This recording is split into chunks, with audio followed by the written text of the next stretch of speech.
There is a mystery that the world has feared, cursed, demonized, and misunderstood. A mystery that shakes the human heart, yet holds one of the greatest spiritual secrets ever written into creation. Death. Not the death of the body alone, but the death of seasons. The death of relationships. The death of versions of you that can no longer survive where you're going. I need you to hear me clearly. Death is not always the end. Sometimes death is the doorway. Sometimes death is the divine transition. Sometimes death is the loudest announcement that the universe is rearranging your destiny. Look at nature. A tree must let go of its leaves, not because it is dying, but because it is preparing for something new. The shedding is necessary. The emptiness is necessary. The nakedness is necessary. For new life to appear, the old must fall.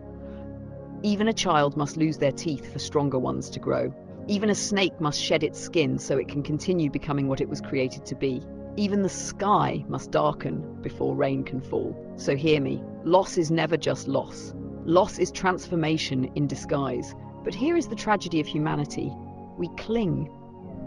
We hold on to relationships God has already closed. We mourn doors that heaven already locked for our own protection. We keep trying to resurrect what the universe has already allowed to die. And in our grief, we fail to notice the new doors opening in front of us. Many of you listening to me right now, you're still crying over people who were never meant to stay. You're still fighting for seasons God himself ended. You're still trying to breathe life into things that were only meant to teach you, not remain with you. But listen, whenever something dies in your life, it is a spiritual signal, a sign, a whisper from the universe that says, make room, something greater is coming. Even the Bible acknowledges the power of death.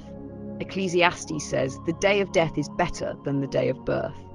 Because birth brings you into the world, but death brings you into destiny.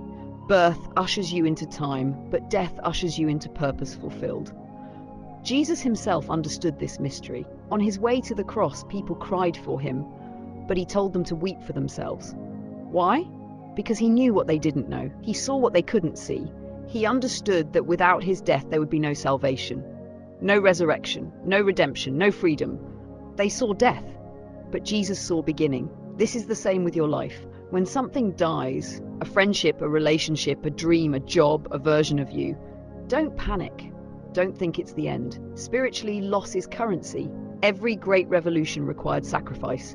Every freedom was purchased with the loss of something precious. Every breakthrough has death standing behind it. So listen, don't curse what God uses to move you. Don't mourn what heaven removes. Don't fight to keep what was never meant to survive in your next chapter. Sometimes what dies in your life is the very thing that saves you. Death is not your enemy. Death is your transition. Death is your elevation disguised as emptiness. Death is the pruning before the blooming. So, chosen one, don't fear endings. Celebrate them.